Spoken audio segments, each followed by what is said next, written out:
Hey guys, we're going to talk about shipping, postal, and drop boxes. So without further ado, let's jump right into it. So on the PCT, whether you have all the gear with you, you have family members that are going to send you some stuff, it's impossible to carry all of it.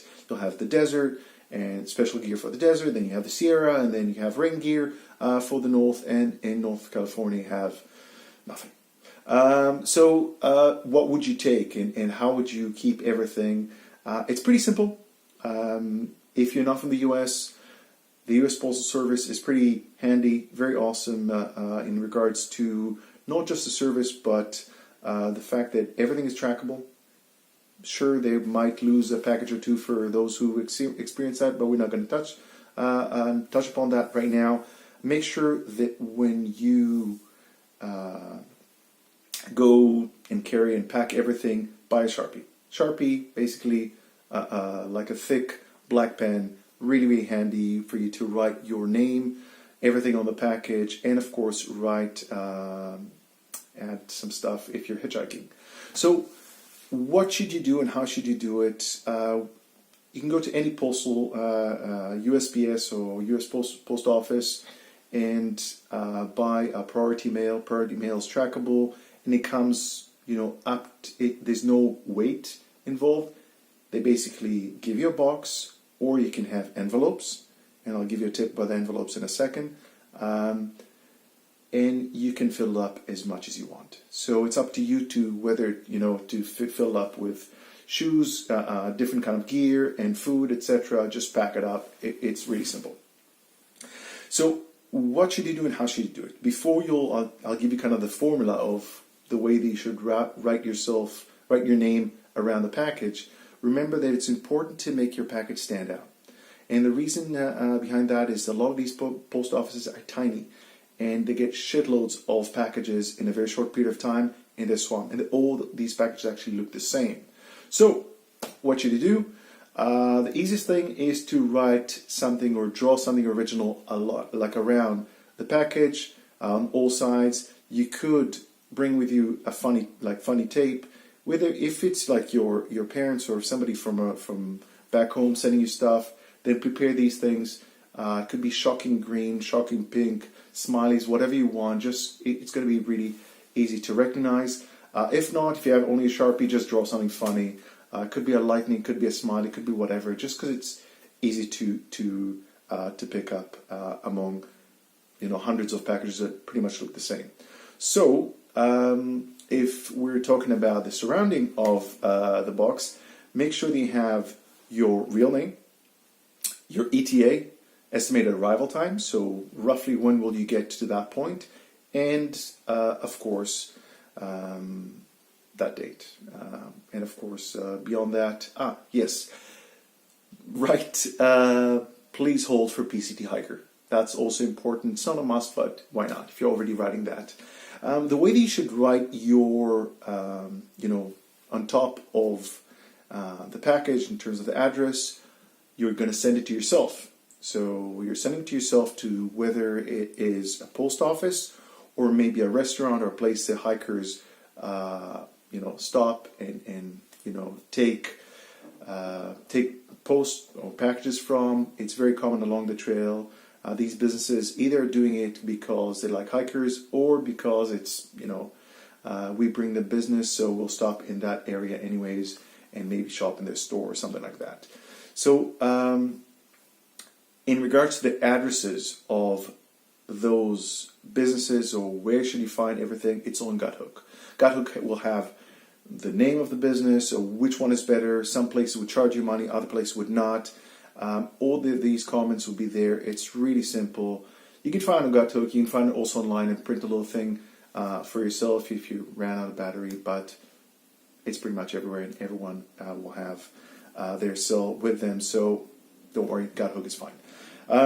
The way that you should write it. So let's say your name is James Adams. So it's going to be to James Adams, and then under that would be general delivery, and below that just the address itself. So let's say 34 Pine Street, and the city would be, Bridgewood and California and the zip code. It's that simple. That's all. If you want, you can write in brackets, PCT hiker, so they'll know you're a hiker, but it's pretty common. So other things you can use besides just the typical packages. It's important that if you would like to keep your gear, for example, if you were in the Sierra, or if you came before that have purchased a bear canister, you can use your bear canister as a bounce box. Bounce box, that means you can just send it to a place, or also your package from the USPS, from the US Postal Service. You pack a lot of things, and let's say you got to the first town and you have enough food, or you bought stuff at the supermarket, you don't really need the stuff that is in the package. You can bounce it at any point of time. Whenever you open it, you'll need to pay to close it and to send it onwards. So make sure that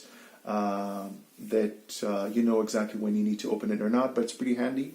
You can have up to 3 bounces for free when you buy a priority mail. So in other words, if I started in Campo, I sent myself a package to Warner Springs. I can pick it up in Warner Springs and then decide that I don't really want it and kick it a few more times further out. And that's a great way to keep the gear that you have with you. I've sent myself a camera that I decided that I don't want to carry because it was too heavy, and some shoes ahead of time, and then picked them up towards the end, which was pretty handy. That was after the Sierra. Other things, that's a little trick that I learned from Hugo from the class of 2018 that hiked with his dad. If you're a couple or family and you have a lot of gear, it might be handy, instead of just having a bear canister to use as a bounce box or a box, you can actually use a suitcase. It doesn't cost a lot more, and you can pack so much more in it. So think about it: gear, food, medicine, everything that you brought from home, especially if you're international. It's really, really easy, and you just take the package, open it up with the zippers, take whatever you need, and bring it back and say, well, let's bounce it back, and you'll get a brand new tracking code. Whenever you'll get the tracking code, by the way, always take a picture of that. Whenever you get a receipt, it will come with a tracking code. Circle it, get a snapshot of it, and write yourself, maybe on the receipt, or maybe with a little notepad, or like a sign on the side, or if you want it, you can just write the comment on the picture itself. Where's it going? And if you're going to bounce it, do that again and again and again and again, because it's pretty handy to lose track of these things. And if you lose a receipt and the package is lost in the mail, you're kind of screwed. So what happens if you are buying stuff online? So let's say you bought something on Amazon, you decided to get microspikes, or maybe something that you really, really like to eat because you're kind of sick of the options you have in supermarkets, in towns. You want something really, really specific. So how would you do it, and where would you send it to? My recommendation to you is, whenever you're using Amazon, for example, because it's pretty handy, everything is there, remember that Amazon would use any kind of postal service without asking you. So there are different options in the US beyond just USPS, and there's FedEx and UPS and smaller players as well. And they would use the cheapest and the fastest route they would get to you. And that could mean not just delays or not delays, but if you're sending yourself a package to the post office, whenever it's being sent with something that is not USPS, there's a good chance you're going to pay premium. In other words, you might need to pay the shipping again, or some hold fee for them to hold it. So if you're using Amazon, what you can do is whenever you got the package, you need to pay that kind of little penalty fee or whatever fee it is for holding or processing. Let's say you bought something and you got through UPS, then take a snapshot of that and send a picture of the receipt to Amazon. They'll refund you, they'll credit you. They're pretty good with that. It's just time on when you're in town to deal with this crap, but don't worry about it, it's fine. Another option for you is just to send it to a business, not the postal office, but if a business accepts packages for hikers, like I mentioned before, a hostel or restaurant, etc., send it there and they would not charge you anything because businesses do not charge. So you can send anything, any kind of package, unless it's mentioned otherwise that they do not accept UPS or any kind of provider.